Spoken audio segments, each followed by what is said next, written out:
الصيف بقى وحر الصيف، قلنا نعمل حاجة كده خفيفة وترطب علينا، وفي نفس الوقت كلنا بنحب الكريم كراميل، فدخلناه مع البطاطا كده وعملنا بيه ميكس حلو ان شاء الله يعجبكم. طعمها حلو جدا، بس للاسف انا لما حطيت العسل بتاع الكراميل بعد ما طلعت من التلاجة ما مسكش فيها، فطبعا كان احسن ان انا احطه قبل ما تخش التلاجة. تعال نشوف بقى الطريقة بتاعتنا دي هنعملها ازاي. هي طريقة بسيطة جدا وخفيفة. بسم الله الرحمن الرحيم، ونصلي على الرسول الكريم. معايا هنا حبيتين بس من البطاطا، هقشرهم بالمنظر ده كده واقطعهم طرنشات او ابشرهم، يعني الاسهل ليا. انا عايزه اسلقهم. انا هنا قطعتهم حلقات، وقلت بقى احط عليهم نص كوبايه ميه واحطهم على النار يتسلقوا. هنا طبعا كانت سلقوا وهرستهم. هنزل بيهم كده في اي بولة موجودة عندي.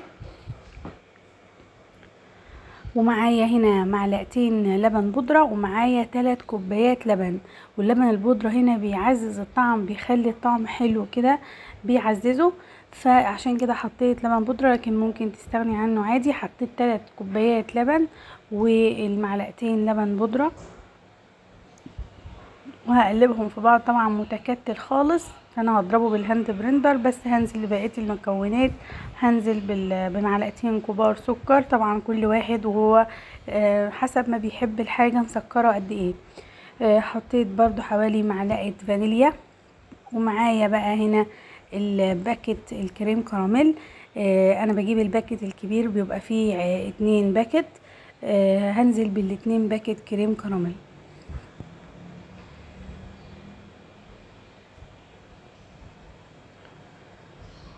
هقلبها بقى بالشكل ده.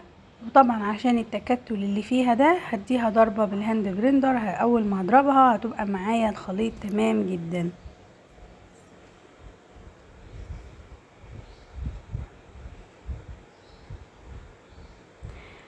انا كده كنت ضربتها بقى، هحطها في اي حلة عندي وهحطها على النار. انا بس عايزاها تغلي بس كده، خلاص زي ما احنا شايفين كده غلت خلاص. هبدأ افضيها باي قارب موجود عندي باي شكل. انا فضيتها في القارب ده. طبعا هسيبها تبرد خالص وادخلها التلاجة.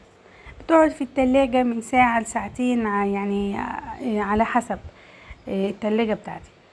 ده كان شكلها لما طلعتها من التلاجة. طبعا طلعتها وقلبتها ونزلت عليها بقى بالعسل او الكراميل بتاعها اللي جاي مع الكريم كراميل. بس انا مشكلتي ان انا لما فضيت العسل عليها بدأ ينزل وياخد جنب، فكان افضل ان انا افضيه في القارب قبل ما انزل بالخليط ويتحط في التلاجة. فطبعا حسب ما بتحبي انتي اعملي بقى. انا هنا قطعتها، بقطعها بقى عشان ادوق طعمها. كان طعمها رهيب جدا وحلوة جدا ومغذية كمان. لو ولادنا ما بيحبوش البطاطا ممكن نعملها بالطريقة دي. طبعا هاخد من الصوص، هحط عليها صوص الكراميل. كمان وانتي بتاكليها ساقعة جميلة جدا، يعني زي الايس كريم كده جميلة. فدي فكرة حلوة لو ولادنا ما بيحبوش البطاطا. ويا رب تكون عجبتكم وبألف هنا.